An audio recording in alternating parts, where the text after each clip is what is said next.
નમસ્કાર વિદ્યાર્થી મિત્રો, ફરીથી સ્વાગત છે. આપણે વાત કરીએ છીએ 12th સાયન્સના મેથ્સની અંદર chapter number 6 applications of derivative એટલે કે વિકલિતના ઉપયોગો. બે ટોપિકને આપણે આગળના લેક્ચરમાં કમ્પ્લીટ કર્યા. છેલ્લા ટોપિકની અંદર આપણે જે વાત કરી સ્પર્શક અને અભિલંબના સમીકરણ માટે, ત્યારબાદ આ ટોપિકની અંદર આપણે ન્યૂનતમ કિંમત અથવા તો ન્યૂનતમ મૂલ્ય, મહત્તમ મૂલ્ય, એના માટે શબ્દ વાપરશું સ્થાનિક ન્યૂનતમ મૂલ્ય, સ્થાનિક મહત્તમ મૂલ્ય, વૈશ્વિક ન્યૂનતમ કિંમત, વૈશ્વિક મહત્તમ કિંમત અથવા તો નિરપેક્ષ ન્યૂનતમ કિંમત, નિરપેક્ષ મહત્તમ કિંમત. તો આ ટોપિકમાં આપણે આ બધી ચર્ચાઓ કરવાના છીએ. ઓકે, હું તમને આખી એક પેટર્ન સમજાવી દઉં છું. એ પેટર્ન મુજબ જ તમામ દાખલાઓ થશે. ટોટલ દાખલાઓ આ રીતે જ થવાના છે. આ ટોપિકની અંદર જે કોઈ પણ દાખલાઓ હોય, ઉદાહરણના હોય કે સ્વાધ્યાયના હોય, કોઈ પણ દાખલો તમે લઈ લો, બધા જ દાખલાઓ હું તમને જે પેટર્ન આપું છું એ પેટર્નથી જ થવાના છે. સમજો. સૌ પ્રથમ આપણને એક ફંક્શન આપેલું હશે. પહેલું સ્ટેપ શું છે તો કે ભાઈ આપણી રકમ, આપણું ફંક્શન, આપણને એક ફંક્શન આપેલું છે, આપણને એક વિધેય આપેલું છે. મારું બીજું કામ શું? પહેલું કામ રકમ લખવાની, બીજું કામ એ છે કે એનું વિકલન કરું. શું કરું ભાઈ? એનું ફર્સ્ટ ડેરિવેટિવ ફાઇન્ડ કરું. વિકલિતના ઉપયોગો છે તો વિકલન તો કરવાની વાત આવશે જ.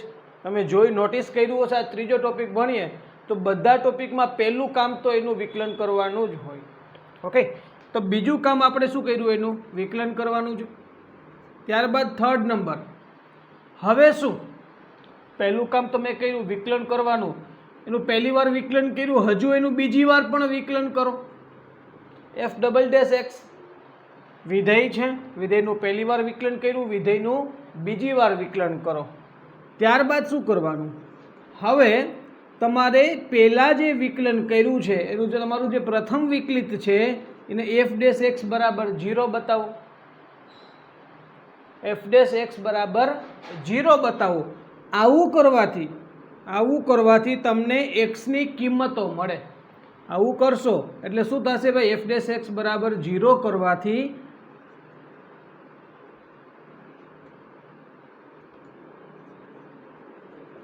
એક્સની કિંમતો મળે. સ્વાભાવિક વસ્તુ છે ને. આ જે એક્સની કિંમતો હવે તમને મળે છે, એ એક્સની કિંમતોને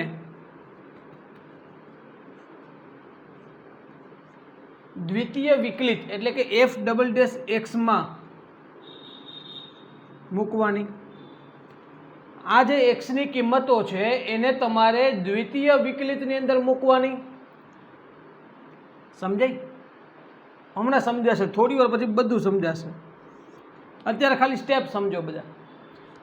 હવે એફ ડબલ ડેશ એક્સની અંદર તમે દ્વિતીય વિકલિતની અંદર એક્સની કિંમતો મૂકો છો અને જો દ્વિતીય વિકલિત ધન મળે, તમારું દ્વિતીય વિકલિત ધન થાય તો સ્થાનીય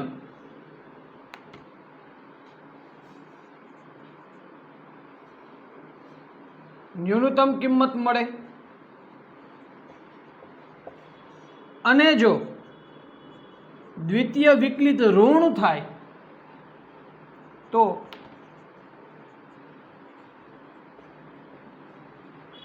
સ્થાનીય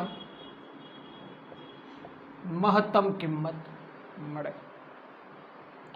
હજુ આપણને મહત્તમ કે ન્યૂનતમ કિંમત મળી નથી, પણ આપણે સાબિત કર્યું એવું, અથવા તો આપણને એવું જાણવા મળે છે કે ફલાણી એક્સની કિંમત માટે સ્થાનીય ન્યૂનતમ કિંમત મળે અને ફલાણી એક્સની કિંમત માટે સ્થાનીય મહત્તમ કિંમત મળે. હજુ આપણે તો આગળ જવાનું છે. હવે આવે સ્ટેપ નંબર 7. સાતમું સ્ટેપ શું? 1 થી 6 સ્ટેપની વાત થઈ ગઈ. સાતમું સ્ટેપ શું થયું? આજે એક્સની તમને કિંમતો મળી છે, એક્સની કિંમતો કે ભાઈ એક્સની કિંમત માટે સ્થાનીય ન્યૂનતમ કિંમત મળે એવું સાબિત થયું. તો સ્થાનીય ન્યૂનતમ કિંમત મેળવવા માટે શું કરવું પડે? માની લો કે આ A1 કહી દઉં અને આ 2 કહી દઉં છું. x1 ને f માં મૂકવાથી સ્થાનીય ન્યૂનતમ કિંમત મળે તેવું સાબિત થાય.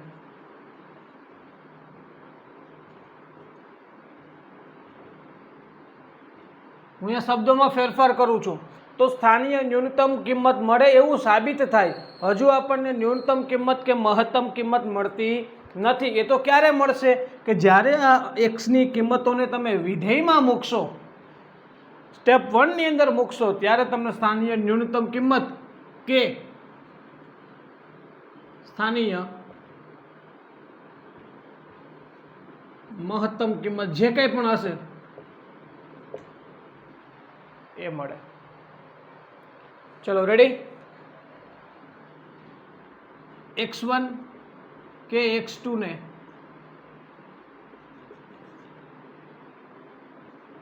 x1 કે x2 ને f માં મૂકવાથી સ્થાનીય ન્યૂનતમ કિંમત કે સ્થાનીય મહત્તમ કિંમત આપણને મળશે. ઓકે વિદ્યાર્થી મિત્રો, આ વાત આપણને આપણા માટે અહીંયા ક્લિયર થઈ. હવે જે વૈશ્વિક મહત્તમ કે વૈશ્વિક ન્યૂનતમની વાત આવે એ હું હમણાં તમને સમજાવું કે ભાઈ એ પણ ક્લિયર કરી જ લઈએ. તો કે આપણને બાજુમાં એક સંવૃત અંતરાલ આ રીતે આપેલો હશે કંઈક, માની લો કે 1 3. તો બાજુમાં આપેલ સંવૃત અંતરાલ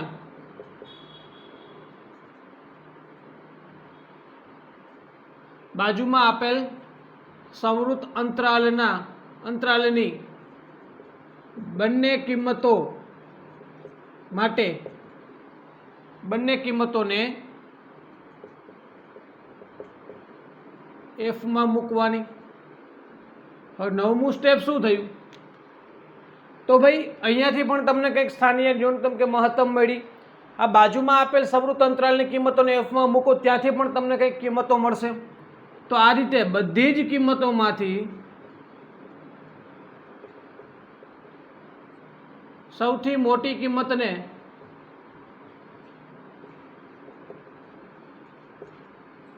વૈશ્વિક મહત્તમ અથવા એને કહેવાય નિરપેક્ષ મહત્તમ તથા સૌથી નાની કિંમતને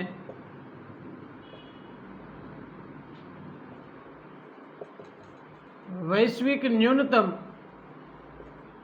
અથવા તો નિરપેક્ષ ન્યૂનતમ કિંમતો કહે છે.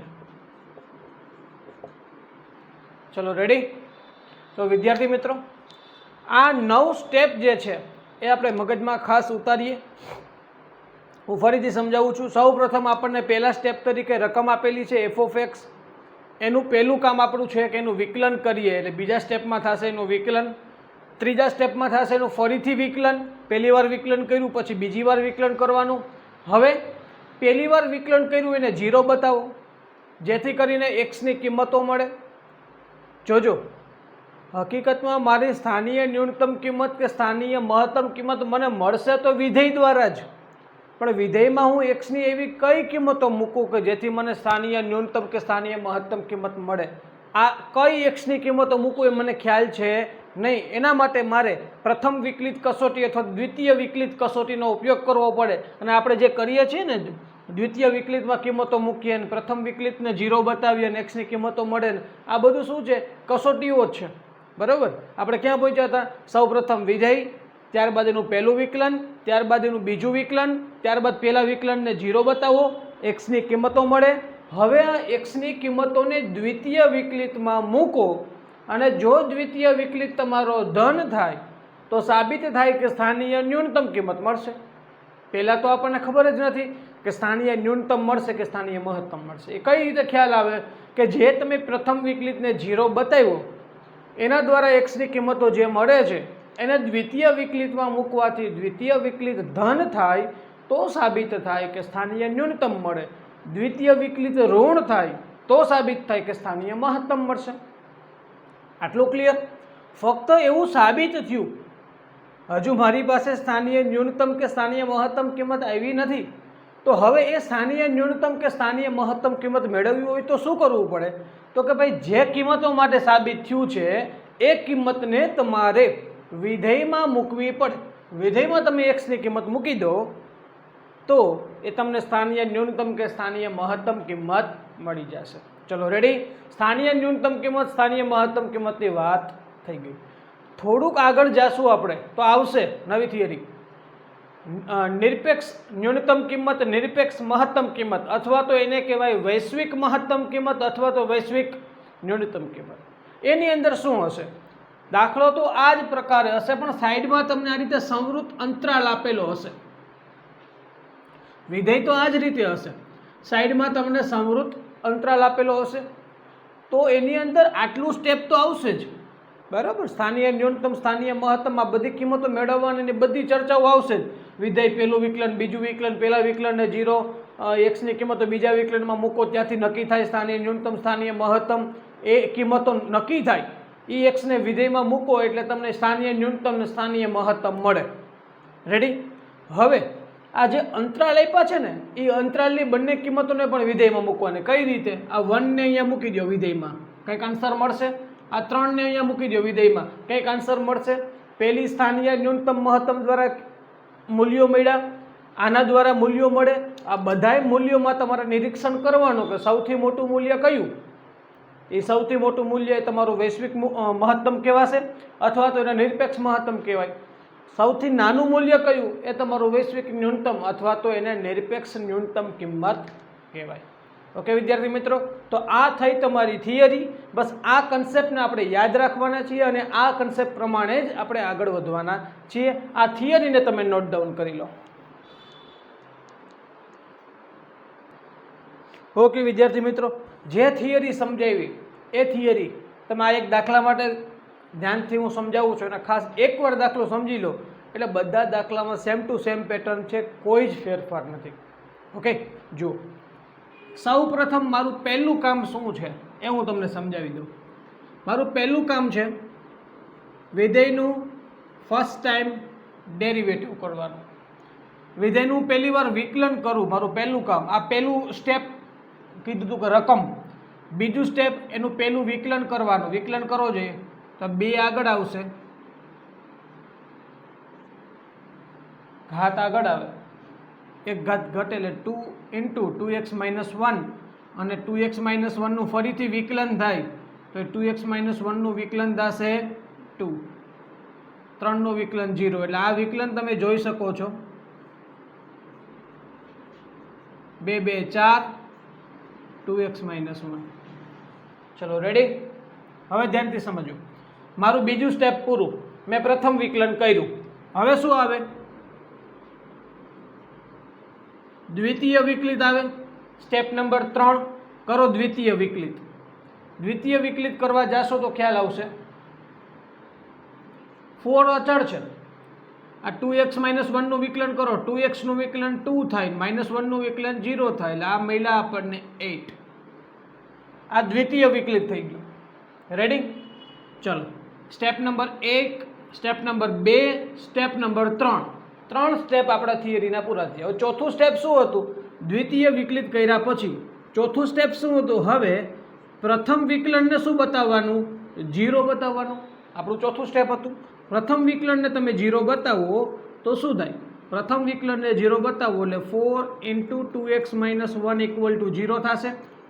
જેથી કરીને આ 4 નીચે ગયા તો 0 ના 0 જ રહેશે, એટલે 2x - 1 = 0, 2x = 1, તો x = 1/2. મેં તમને કીધું હતું જેવું તમે ચોથું સ્ટેપ કરશો કે પ્રથમ વિકલિતને 0 બતાવશો એટલે તમને xની કિંમતો મળશે. કદાચ એક કિંમત પણ હોઈ શકે ને એકથી વધારે કિંમતો પણ હોઈ શકે, એ નક્કી ના કહી શકાય. અહીંયા તો માત્ર આપણને એક જ કિંમત મળી છે, આ xની તમને કિંમતો મળશે. ઓકે, હવે શું કરવાનું છે? ચોથું સ્ટેપ અહીંયા થઈ ગયું. હવે પાંચમા સ્ટેપ માટે શું હોય? હવે ત્યારબાદ x = 1/2 ને f" માં મૂકતા આપણું પાંચમું સ્ટેપ છે ભાઈ, દ્વિતીય વિકલિતની અંદર એક્સની કિંમતો મૂકવી એ આપણું પાંચમું સ્ટેપ છે.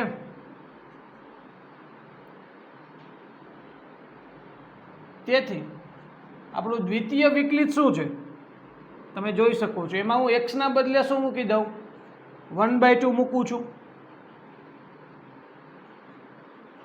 તો 8ના 8 જ રહેશે. જો 8x હોત તો હું એક્સના બદલે અહીંયા 1/2 રાખે જ ને, પણ ઓનલી 8 જ છે, તો મારે તો શું આવ્યો, 8ના 8 જ આવશે. તો આપણને એક્સની કિંમત 1/2 મૂકવાથી દ્વિતીય વિકલિત કેવું મળે છે, ધન મળે છે ને, x બરાબર 1/2 માટે. તેથી x ઇઝ ઇક્વલ ટુ 1/2 માટે f"x ધન મળે છે. કેવું મળે છે, ધન મળે છે. હવે જો f"x ધન મળે છે, તેથી x ઇઝ ઇક્વલ ટુ 1/2 માટે સ્થાનીય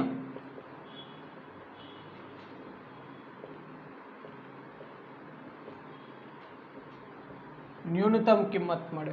ઓકે, જો દ્વિતીય વિકલિત તમારો ઋણ મળતું હોત તો સ્થાનીય મહત્તમ કિંમત મળે. દ્વિતીય વિકલિત ધન મળે છે, એટલા માટે સ્થાનીય ન્યૂનતમ કિંમત મળે. કઈ કિંમત માટે, x બરાબર 1/2 માટે. x બરાબર 1/2 માટે સ્થાનીય ન્યૂનતમ કિંમત આપણને મળશે એવું ફાઇનલ થાય છે, એવું સાબિત થાય છે. હવે એ તમારે સ્થાનીય ન્યૂનતમ કિંમત જોતી હોય તો હવે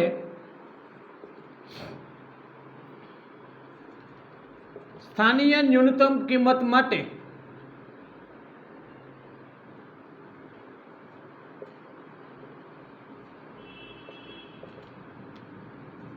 x બરાબર 1/2 ને f(x) માં મૂકતા, હવે તમારે સ્થાનીય ન્યૂનતમ કિંમત જોઈએ છે ને, તો વિધેયની અંદર ક્યાં મૂકી દો તમે, x ના બદલે 1/2. તેથી f(1/2) is equal two 2, x ના બદલે 1/2 -1 હોલ સ્ક્વેર પ્લસ 3. તો આ 2 2 તો કેન્સલ થયા, 1 - 1 એટલે 0 નો સ્ક્વેર, 0 થશે, પ્લસ 3. ઓકે, તો f(1/2) ઇક્વલ ટુ 3. આમ પ્રશ્નમાં શું હતું, નીચે આપેલ વિધેયને મહત્તમ તથા ન્યૂનતમ મૂલ્ય હોય તો મેળવો. એમ આપેલ વિધેયને સ્થાનીય ન્યૂનતમ મૂલ્ય, સ્થાનીય ન્યૂનતમ મૂલ્ય કેટલું મળે, 3 મળે છે. પણ કઈ કઈ જગ્યાએ, x બરાબર 1/2 આગળ 3 મળે છે. ઓકે, આ રીતે લખાણ લખવું પણ જરૂરી છે, તમામ માહિતી આપવી પણ જરૂરી છે. હું ફરીથી તમને આખું થિયરી છે તમને સમજાવી હતી, એનું આ દાખલામાં કઈ રીતે આપણે સમજી લો ને કે અવલોકન કર્યું છે બતાવી દો. સૌ પ્રથમ રકમ, ત્યારબાદ એનું પ્રથમ વિકલન, ત્યારબાદ બીજું વિકલન, ત્યારબાદ પ્રથમ વિકલન ને 0. એક્સની કિંમતો મળે, એક્સની કિંમતોને દ્વિતીય વિકલિતમાં મૂકવાની. દ્વિતીય વિકલિત કાં તો ધન મળે અથવા તો ઋણ મળે.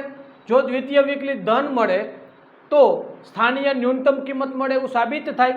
તો સ્થાનીય ન્યૂનતમ કિંમત તમારે જોતી હોય તો એક્સની કિંમતને વિધેયમાં મૂકવાની.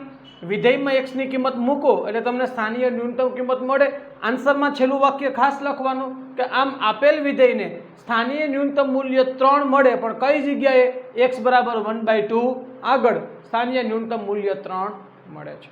ઓકે, નોટ ડાઉન કરી લો. ઓકે, ત્યારબાદ ક્વેશ્ચન પહેલાની અંદર ત્રીજો જોઈએ.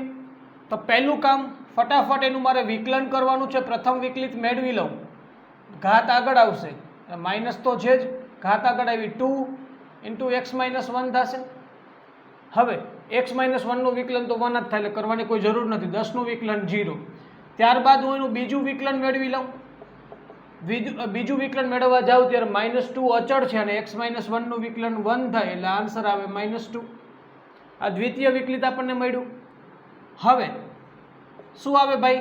ત્યારબાદ કે પ્રથમ વિકલિતને હું 0 બતાવું, તેથી -2 × x - 1 = 0 થશે. તેથી -2 આના છેદમાં જાય તો x - 1 = 0 થાય અને તેથી x = 1 થશે.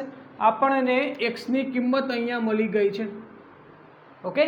હવે પ્રથમ વિકલનને 0 બતાવ્યું એટલે x ની કિંમત મળે. આ x ની કિંમતને તમારે ક્યાં મૂકવાની આવે? ડાયરેક્ટલી દ્વિતીય વિકલિતમાં. હવે x = 1 માટે f"x એટલે દ્વિતીય વિકલિત ચકાસતા, દ્વિતીય વિકલિત તમે ચકાસો, તેથી f"x ના બદલે 1 રાખી દો તો -2 જ છે, એમાં x તો છે ને કે આપણે x ની કિંમત મૂકીએ. -2 = 0, ઋણ મળે છે. તેથી x = 1 આગળ સ્થાનીય મહત્તમ મૂલ્ય મળે. આવું સાબિત થાય, સ્થાનીય મહત્તમ મૂલ્ય મળે. ક્યારે? x = 1 આગળ. આમ સ્થાનીય મહત્તમ મૂલ્ય તમારે જોતું હોય તો વિધેયની અંદર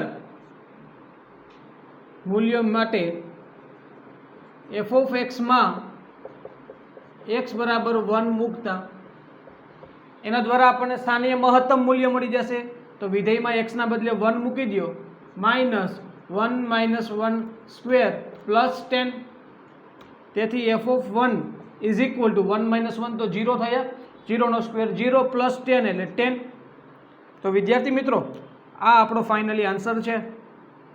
તેથી x = 1 આગળ સ્થાનીય મહત્તમ મૂલ્ય 10 મળે છે. ઓકે વિદ્યાર્થી મિત્રો, નોટ ડાઉન કરી લો. ઓકે વિદ્યાર્થી મિત્રો, અમુક દાખલાઓ શિક્ષકોના પણ ખૂબ જ પ્રિય હોય, તો એમાંનો ખૂબ જ મને ગમતો દાખલો એટલે કે દાખલા નંબર 2. હવે આપણને 1, 2, 3 અને 4 અહીંયા વિધેય આપેલા છે. મહત્તમ મૂલ્ય ન્યૂનતમ મૂલ્ય મેળવવાના છીએ, પણ આપણે જે આગળ વાત કરી એ પ્રમાણે નહીં. એવું બધું અહીંયા કંઈ કરવું પડશે નહીં. આપણે એના કરતાં પણ સરળ રીતે અહીંયા મહત્તમ મૂલ્ય અને ન્યૂનતમ મૂલ્ય મેળવી શકશું. બરાબર. અહીંયા એ પ્રકારનું કોઈ ફંક્શન છે નહીં કે તમારે એનું વિકલન, બીજું વિકલનને જુઓ, માનાંક વિધેય છે, અહીંયા ટ્રિગ્નોમેટ્રિક ફંક્શન છે, અહીંયા પણ માનાંક વિધેય, અહીંયા પણ માનાંક વિધેય. બસ આ માનાંક વિધેયના જે ટ્રિગ્નોમેટ્રિક ફંક્શનના પોતાના ગુણધર્મો છે એને ધ્યાનમાં લઈને આપણે આન્સર મેળવશું. ઓકે. થોડી ઉતાવળ રાખીશ પણ બધું સરળ છે. ચલો, હવે આ વસ્તુ કઈ રીતે થશે એને મને જરા આપણે સમજવાનો પ્રયત્ન કરીએ. પહેલી વસ્તુ કે ભાઈ કોઈ પણનું માનાંક હોય એ હંમેશા કેવું હોય? >= 0 હોય કે ના હોય? સ્વાભાવિક વસ્તુ છે. કાં તો આનું મૂલ્ય 0 હશે અથવા 0 કરતાં વધારે હશે. હવે એમાં હું જો -1 કરું તો આ બાજુ મારે -1 કરવા પડે. એકદમ કમ્પ્લીટલી વાત છે. તો આમ મારો આન્સર આવી ગયો મહત્તમ તથા ન્યૂનતમ મૂલ્ય. તો ન્યૂનતમ મૂલ્ય કેટલું થયું? -1. મને ન્યૂનતમ કિંમત કેટલી મળે? -1. મતલબ કે આ જે ફંક્શન છે એ ફંક્શનની નાનામાં નાની કિંમત -1 છે. એનું મહત્તમ કિંમત, એનું મહત્તમ મૂલ્ય કેટલું છે? તો કે મહત્તમ મૂલ્ય ન મળે વિદ્યાર્થી મિત્રો, એનું મહત્તમ મૂલ્ય મળશે નહીં. ચલો ત્યારબાદ આવી જાઓ એના પછીનો ક્વેશ્ચન. તો અહીંયા પણ એવું જ કંઈક નિયમ લાગુ પડશે ભાઈ. માનાંકમાં x+1 છે એ > 0 હોય, બરાબર છે. હવે એનું માઇનસ વડે મલ્ટીપ્લાય કરી નાખું તો ખ્યાલ છે અસમતા બદલાઈ જાય, <= 0 થાય. હવે હું એમાં +3 એડ કરી દઉં તો પણ અહીંયા +3 આવશે. મતલબ કે એની મેક્સિમમ વેલ્યુ, મોટામાં મોટી કિંમત 3 છે.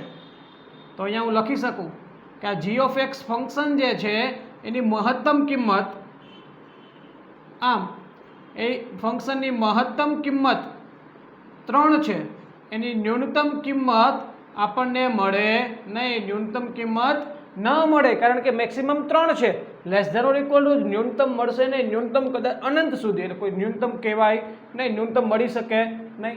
ત્યારબાદ આવી જાઓ ક્વેશ્ચન ત્રીજા માટે, h of x is equal to sine 2x plus 5. તો એ સાઇન વિધેયની વાત છે.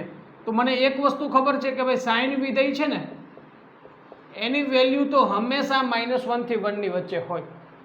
હવે હું 5 ઉમેરી દઉં પ્લસ 5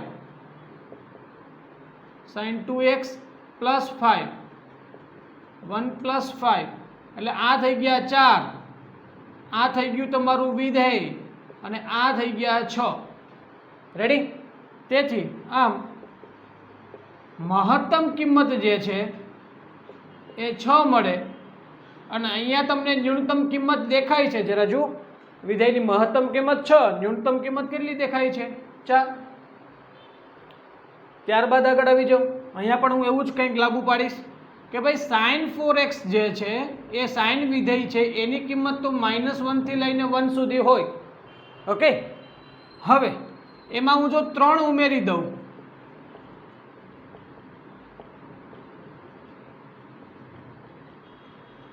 તો -1 + 3 એટલે 2 થઈ જાય. આ વિધેય છે મારું f of x અને આ 3 ને 1 કેટલા થઈ? 4 થશે. તો આ મહત્તમ કિંમત 4 મળે. સોરી હજુ મારે માનાંક આપવાના બાકી છે. કાંઈ વાંધો નહીં ભાઈ, માનાંક આપો તો પણ કંઈ ફેર પડશે નહીં. -1 + 3 એટલે આ +2 થયા અને અહીંયા કદાચ માનાંક આપવાનું થશે તો પણ કોઈ ચિંતા નથી, કારણ કે આ બંને વેલ્યુ પોઝિટિવ છે. માનાંકમાં સાઇન 4x + 3, તેથી 2 ≤ f of x ≤ 4. એટલે વિધેયની મહત્તમ કિંમત 4 થશે, ન્યૂનતમ કિંમત 2 થશે.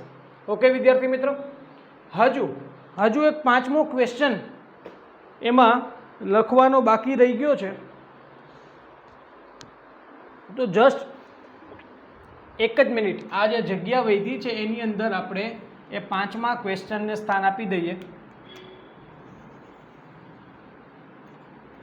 5મા ક્વેશ્ચનની રકમ કંઈક આવી છે કે h of x is equal two x + 1.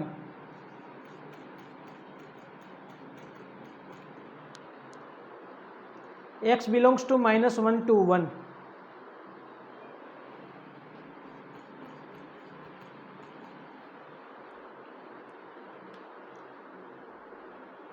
Okay, હવે વિદ્યાર્થી મિત્રો જુઓ, આ 5મા ક્વેશ્ચન માટે શું કરીએ આપણે? તો અહીંયા તો તમે જોઈ શક્યા છો માનાંક વિધેયના અને ટ્રિગ્નોમેટ્રી ફંક્શનની એવી બધી ચર્ચાઓ હતી, પણ અહીંયા શું કરશું? તો અહીંયા આપણી રેગ્યુલર મેથડ. હવે તમને પણ ખ્યાલ આવી ગયો કે વિધેય હા એના જેવું છે. તો પહેલું શું કરવાનું? હું એનું પ્રથમ વિકલન કરીશ. x નું વિકલન 1 અને 1 નું વિકલન 0. હવાનું દ્વિતીય વિકલિત કરવા જાઓ તો એ તો 0 થઈ જાય. બરોબર છે? તો એનાથી બેટર શું છે? આપણે યાદ કરો શું કરતા? પ્રથમ વિકલિતને 0 બતાવતા. હવે તમે જ્યારે પ્રથમ વિકલિતને 0 બતાવવાનો પ્રયત્ન કરશો 1 = 0, જે શક્ય નથી વિદ્યાર્થી મિત્રો, એ વસ્તુ શક્ય છે નહીં. એનો મતલબ શું થયો કે આમ મહત્તમ કે ન્યૂનતમ મૂલ્ય ન મળે. એટલે કે વિદ્યાર્થી મિત્રો, મહત્તમ કે ન્યૂનતમ મૂલ્ય અહીંયા આપણને મળશે નહીં. ઓકે, ચલો, આ થયો આપણો ક્વેશ્ચન નંબર 2. અહીંયા કમ્પ્લીટ નોટ ડાઉન કરી લો.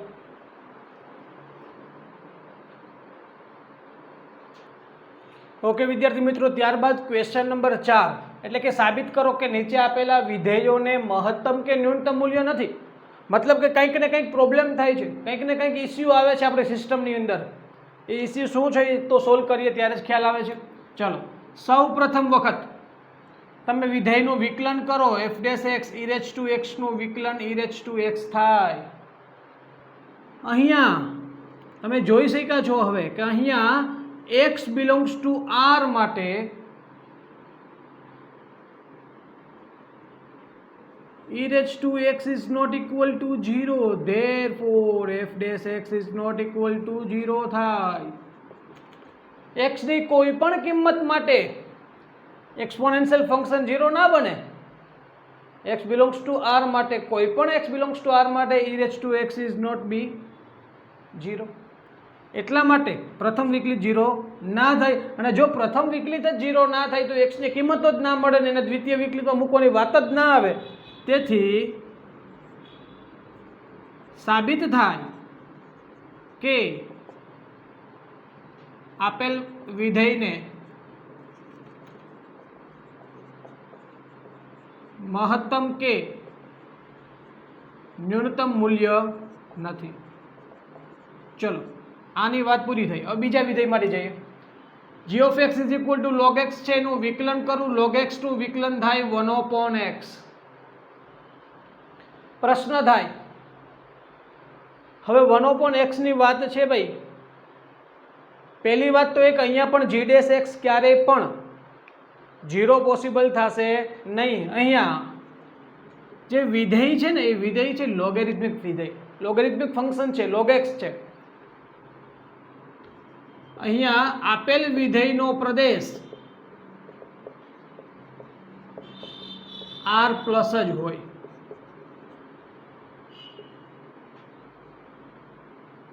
કારણ કે તો જ log x